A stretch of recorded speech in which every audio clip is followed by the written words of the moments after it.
This is Mavic Air 2. You may have some questions, like, So what's different?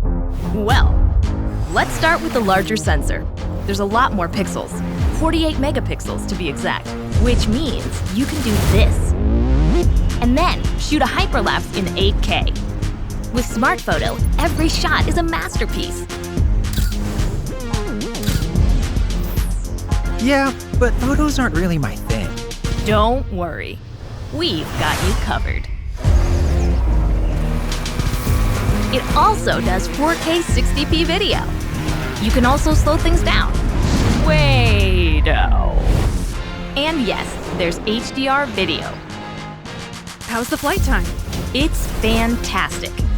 You're looking at up to 34 minutes in the air, a new record for the Mavic series. We've added OcuSync 2.0, so you can fly longer and see clearer.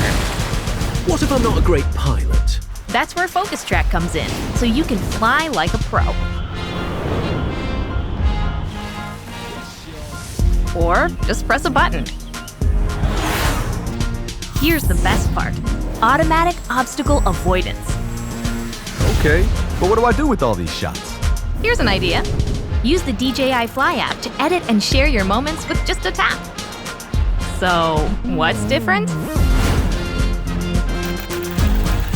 A whole lot.